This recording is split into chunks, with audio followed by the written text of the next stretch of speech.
Live with me, Charlie, and we got And myself, Neil. on what looks like it's a glorious Thursday outside. Very warm. It's very, very nice. And today we are bringing to you a little bit of a different live, a thematic live. Today we are going to be talking about men's health.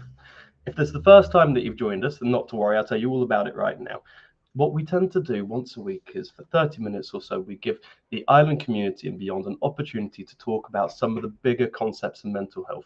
With regards to ourselves, we're not academics. We've not got qualifications about this, but what we are two individuals that have experienced life, we've experienced some of the difficulties that we like to talk about, and what we do is we just create a really nice forum where we can bandy around some ideas, talk about some really important topics, and hopefully, if all's gone according to plan, leave here with some really nice ideas that we can carry forward into our day-to-day life. Does that sound right to you? Yeah, so hopefully those of you that join us, it is an open page. So we'd love to get some comments on some of the things that you might need some help on or you struggle with in your life. But just remember, if you're posting anything up, it is actually exposed to other people that join us. So if you feel uncomfortable about that, then don't post. By all means, contact in a different way. But as Charlie said, today we're going to talk a little bit differently because I don't know if everybody knows, but it is Men's Mental Health Week this week. We've done quite a bit around our Facebook profile pages. You'll see a lot of things, but we're going to talk a little bit about statistics and some stigmas that you might find difficult. So any of your feedback that comes through, we'll try our best to obviously have a look and see if we can help out. Exactly, yeah. So keep the questions coming. All right, so the first question that we want to be answering today is, what is men's health? And actually, I found this quite difficult to answer initially because it is just so encompassing. You know, when we talk health, we're talking about the whole. So, of course, there's a lot about that physical side, which we'll touch on as we kind of go into the topic as well. But it isn't just about the body. We're talking about mind, so mental health starts to come into it as well. And I suppose spiritual health Absolutely can come into it as well. What I associate men's health with, and I don't know if it's the same for you, but more so than anything else, is that there is a huge disparity a lot of the time in the way that men manage their health compared to the way that, let's say, women manage their health. And I absolutely agree with that. And when we go through a couple of the stats in a minute, there's that disparity, is there not, Charlie? Oh, it's huge. And, you know, when you look at the statistics, there are some reasons I think people struggle with talking about their emotions and things like that. But we'll go through some of these stats and then we'll have a look at some things that might kind of stop us from doing that. Exactly. This is the thing that I've come to learn. It's not because men are inherently poorlier that our health suffers. It's just because of the stigma and the way that we go about it. But I'm going to read out some stats for you right now. 1 in 5 men die before the age of 65. 2 in 5 men die before the age of 75. NHS health checks are available from the age of 40, something that isn't so widely known. We should be aiming to drink no more than 14 units of alcohol a week. We should be aiming to drink 5 portions of veg a day. We should be aiming for 150 minutes of exercise a week. We should be aiming for 10,000 steps a day. However, these are targets I think that it's fair to say, speaking and generally speaking about men, we don't necessarily often meet. There is a more striking statistic. So, of course, we got the physical side of things, but also relating to mental health. It is quite well known that when we come to suicide rates, there is a statistically much higher likelihood of a man taking their life than a woman. And just before we did the live, I was doing a little bit of research around it, and Samaritans have released a statistic that in 2019, 77% of all suicides were men, 23% of all suicides were women. And again, it isn't because men are inherently poorlier or anything like that. Yeah. It comes down to a lot of other reasons. Yeah. And what was it for yourself? Because I don't know if you guys know, but we do have our own experiences. What was it for you that kind of reached that point where you felt that you needed to reach out? So what kind of stopped you, if you don't mind, before you go on? Exactly. So some of the things that stopped me from seeking help for myself early on than I did is, in particular, it was around the stigma. There is an awful lot of association with being a man and not talking about your issues. I don't know about your personal experiences, Neil, but I know that throughout my whole life, throughout my childhood, throughout school, if I talked about the way that I was feeling, if I talked about any of the issues that I was having, I felt like I'd be ostracized. I'd be confronted with a few really big phrases, likes of man up, grow a pair, yeah, big girl's blouse. Yeah. Occasionally I'd get that one there. yeah. And Did you get the one where it's just pick yourself up, dust yourself off, and move on? Exactly. Yeah. And a lot of these kind of messages and stories that we can get from quite a young age, they can have a really big impact on the way that we then develop and later choose to manage the feelings that we have. Yeah. It's seen as a sign of weakness to show anxiety, to show concern. It's shown as a sign of weakness to talk about most emotions, if anything at all. And sometimes the image that we can get for what it means to be manly is to be stoic. So that is to, quite frankly, show no emotion, to be overly physically strong, and also to be, I'm not going to say the word right, virile. Yes, You know what I'm trying to say. You know what I'm trying to say anyway. Yeah. But unfortunately, these representations of what we see as it to be manly are quite far removed from the truth and how it is that we should really be acting. And I think, how you've described that is probably exactly the same as I felt when I was that. I really struggled with talking about it. There's one thing that really kind of sticks with me. I thought I was the only one that was that weak person.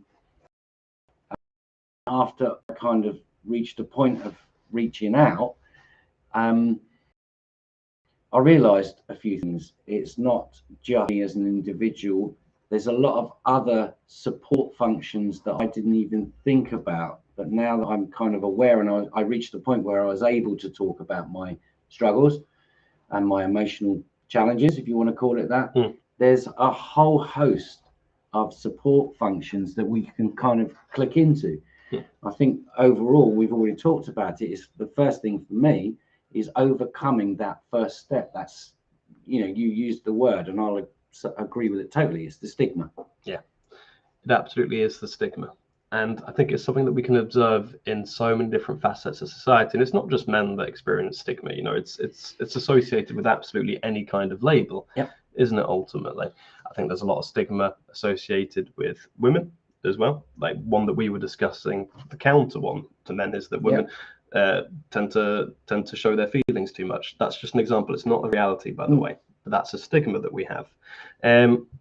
Lots of stigma around mental health as well. It's seriously misunderstood, and people can see that people who are feeling vulnerable, people who are going through difficulty, they can label them as wusses, as not strong enough, all these other things, when actually a lot of the time some of the aspects that can send us into a mental health spiral are out of our control initially.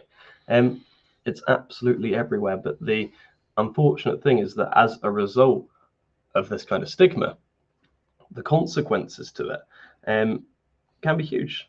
Ostracization, feeling alone. Absolutely. And I know that we can both share a little bit about our experiences. But for myself, my mental health struggles started when I was around 18. And I would say they really peaked I was about 24 or 25. But that was as a result of something that started off quite small. It was a relationship ending initially that started my mental health difficulties. But because I didn't feel able to talk about that over what was roughly a 6-year period, it progressively got worse. I found myself coping in different ways, and ultimately, you could argue as a result of not talking about it, of the stigma of being a man, I found myself in a very, very scary place when I was 24 years old.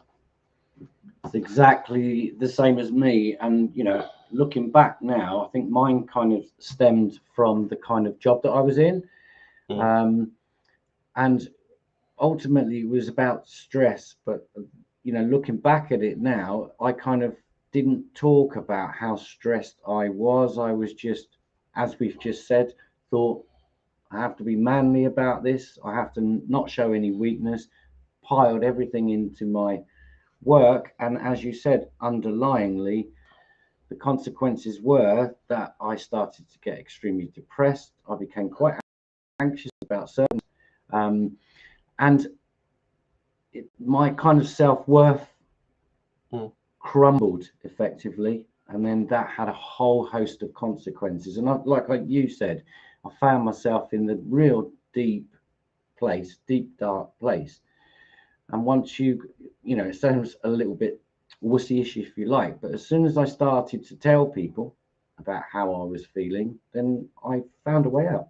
Yeah, exactly. But before then, who is it you're going to tell? The answer is, a lot of the time, in the way it's society is at the minute, you're not going to tell anybody, and that's the thing. So understanding that there's a lot of stigma around men's health, understanding that as a consequence of this stigma, men would prefer to shut away and not talk about it, not confront the issues they're going through. And as a result, we saw those health statistics. 1 man will die before the age of 65, 2 will die before the age of 75, which is crazy when we have this healthcare that we have around us at the minute. Yeah. Over 3/4 of suicides are by men, as it stands at present. What can we actually do to improve men's health? And I know we were having a bit of a chat before we started the live, Neil. We're saying it's quite holistic, actually. There are so many different ways that we can go about it. I know you wanted to focus a little bit on the physical side. There was a really cool concept that I came across the other day. You called it an MOT, didn't you? I did, yes. I think when you're kind of struggling, you start to not prioritize things that are more important. And what I've learned is if you don't focus on those things, then that in itself can have health issues, but it can also have mental issues, or it kind of compounds things, if that makes sense. For instance, when I was not very well, I didn't visit a doctor for a checkup. Now, whether you're a man or a woman, you need to look after your body, your bodily functions. You showed a little bit of statistics around that. People that gain weight, for instance, there's an impact that might bring you heart conditions. What I'm trying to get to is, I call it an MOT because it became bottom of my priority. I had lots of other things that I was struggling with, and that just was not in my focus. We talked a little bit about diet. We talked a bit about water intake and all those basic needs that you need to look after. It was bottom of my list. I never used to get up, and self-care, for instance, was not a priority. I could go days and days without brushing my teeth or having a shower or whatever. So the more and more that I kind of did a bit of work on myself, I started to think, well, hang on, it's an element of everything, which is why I call it an MOT. It's not just about looking after your weight. It's not just that. It's a whole different. The reason why I call it an MOT is quite simply, if you take your car in for an MOT, they won't just check the oil. Does that make sense? They will check that the whole car is roadworthy. And it's the same for myself. As long as there was oil in my car, I didn't care about the rest of it. Is that making sense? It does make sense, yeah. So that's why I call it an MOT, but there you go. No, I really, really like that as a concept. And it's not just, that eating fruit and veg, that self-care, the other elements we talked about, but also if you notice that you're not feeling quite right in yourself, whether that's, mentally or physically, as we're talking about specifically in this case, it's about not being afraid to reach out and to talk about it as well. Sorry, just seen a comment come through. Good morning, Jeff. It is very nice to have you on here. Morning, Jeff. And focusing on the kind of MOT side of things as well, it can be really, really important, especially as you're getting towards 50 or so, to have those NHS health checkups. I know they offer them from the age of 40. That's a statistic that we had. But it is important to be able to take yourself along just to get that full body check. I'm going to be quite open about this. I've had a lot of medicals recently. Yeah. And it's because I noticed a couple of months ago that I wasn't feeling quite right in myself. I had a tight chest. I felt like I was aching quite a lot, specifically in the evenings, and I was a little bit worried. I took myself to the doctors. I've had a full medical now at this point, which is good. It's long COVID. It's kind of boring. But there we go. But now I know exactly where it is that I am in my own health, and it means that there are some practical things that I can do to look after myself. But so 5 years ago, I wouldn't have gone. I'd like to grab something that you've just said there. Now that you've done that, has that had an impact on your mental health? What I mean by that is you've probably had a stress element of it. You've probably had a little relief of actually knowing that there is some things that you can do to improve or sustain your health. Exactly. It's the nice thing. By talking to people, we can give ourselves a little bit of certainty and clarity. Yes. And whilst I hadn't had that checked out, I wasn't really talking to too many people about it, but I was quietly worried about it. But now I know what it is that I'm dealing with. I even know that I'm B12 deficient. Would never have guessed, but found that out as a result of going through this MOT, as you put it. And then, it's only made me feel better in myself and given me that control back, most importantly as well. And I think one thing that I would like to just kind of talk about is once you get over being able to talk about your struggles, I don't know if you had the same, but when I was there, I didn't really reach out, but when I started to reach out, the amount of support funds available out there, and it's silly little things that at that time kind of helped me massively with kind of connecting back with other people. For instance, I went to a place called Men in Sheds. Have you heard of that? I have heard of that. It's just a charity organization. You go along, you get involved in a little bit of woodwork. I hate woodwork, but what it did that's a strong word, Neil. What it did for me is I met like-minded people, and we could talk. Men's sheds, obviously it's men, but we could talk about things, and it was in a safe environment. I got things like empathy. I got people that validated how I was feeling, and that in itself just built my confidence to talk about it a bit more. But on the Facebook page this week, we have posted a few things about some areas. So I can only say, if we're struggling, then I know it's a difficult one to get over these elements that we've been talking about. But there is so much support out there, and Isopropia is one of them, obviously. But I would say, just be mindful of using the resource that is available out there. Exactly. We talked about MOTs, we talked about Men in Sheds as well, but also not being afraid to reach out for mental health support. So I wanted to correct myself there. It's not about not being afraid. It's okay to be afraid, isn't it? It's okay to feel the pressures, especially from the stigma associated around being a man. But to find the courage, I think that's something that we want to touch on, is that to find the courage to be able to open up and to talk about it. It's okay to have feelings. It's okay to not feel settled in yourself. It's okay to have questions. It's even better to show that as well. And I'm just going to touch into a little bit about emotional maturity and emotional intelligence. A sign of emotional maturity is being able to share vulnerabilities. I absolutely agree. That's a huge part. It's a huge part of it. And something that we discussed a little bit before this live is man up has so many terrible connotations. But a really, really good way to improve our own health, especially for men, is to start to try and redefine the word itself. Man up has meant something kind of terrible for a really, really long time. But if we can try and reclaim that power a little bit and go in a direction where it doesn't necessarily mean to be that stoic, virile, strong man that we I have the image of anyway. Don't know if other people do, just me. But to redefine it, something that's just that little bit more healthier, a little bit more human, I would say. I mean, that when we're talking about being courageous, that in itself is scary, is it not? Terrifying. But I'm not going to use this phrase loosely, but now I feel more of a man being able to talk about my struggles. That for me has redefined this man up. It's I am in almost I'm connected to my emotions, and I need to express things, and that for me is being a real man. In fact, it's more reconnecting with yourself, isn't it? Yes. I'm starting to veer away from the whole man word completely. So am I. Human up. Yes, human up. Reconnect. Exactly. Reconnect with yourself. Charlie and I, again, we had a conversation not before, and we were kind of bouncing around.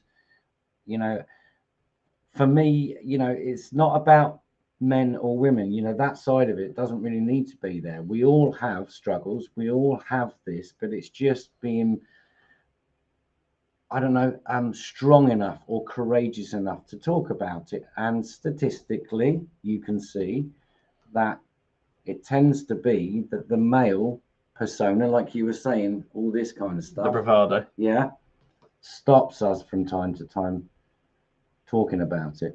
Yeah, that's exactly it. And ultimately, there are a few places that we can go. Health-wise, please go to your GP. Absolutely. Mental health-wise, why not try your GP as well? Why not try us? I'll plug us a little bit later on. But it's just about getting that support, isn't it? Support, connection, recognizing that the things that keep men distinctly unwell are a lack of communication and feeling alone in their problems, when the reality is that you're surrounded by the people that might share in some of those experiences, or who then might themselves be in the exact same boat, hiding or masking some of the same issues they know that they've got going on. I couldn't really agree more. We're talking about, I think you started, we're talking about men's mental health. I would say that it's not all about men's mental health. It's mental health as a whole, isn't it? Yeah. And we've talked a little bit about the consequences. And when we start talking about consequences, you've got to think about, sometimes your self-worth disappears, you get depressive cycles. Yeah. And a lot of the times, as long as you're able to connect with your emotion and talk about it, then those things start to alleviate themselves, if that's making sense. Yeah. You don't feel, which is why I asked you the question when you did that with your doctor. I'm sure that there'll be elements, Charlie, I hope you don't mind me prying, of things that you had to go through. I'm sure you've felt uncomfortable at times of going to the doctor, for one, two, thinking about what it could be, and three, having to actually do it. That's courageous in itself, but then that's why I asked you the question after. Yeah. How does it make you feel? And that's where I was trying to go to on that one. I know where you're going with that. I'm not going to share the medical test that I had. It's not worthy for the live. Trust me, no one needs to know. Yeah. But yes, it took an element of courage, and I think that that's the perfect message that we want to be sending, isn't it, today? Yeah. Men, you're not alone. There's an awful lot of stigma out there, and it's about finding the courage to reconnect and to do that MOT, to do that self-care, to revalue yourself in a different way, and to recognize you're part of being human, effectively. Absolutely. It's all part of it. All right, Mr. S. Right. Okay. Shall we? So I think really we'll just spend a couple of minutes talking a little bit about, obviously, not just plugging us, but obviously don't forget that we have our website. So go onto our website. There'll be lots of things on there that might interest you, might help you. So that's at isropia.uk. That'll come on your screen very shortly. We are now self-referral. So if you are having any struggles or anything like that and you need some support, then by all means give us a call, or just contact your GP and refer through your GP. We have a Facebook page, as you are probably aware, and we post on that on a regular basis. That's open to the public. So have a look and join in on that one. And if we can be of any other assistance, then please take advantage of contacting us. Absolutely. And on that note, it's been a pleasure. Look after yourselves, and we will see you guys again shortly.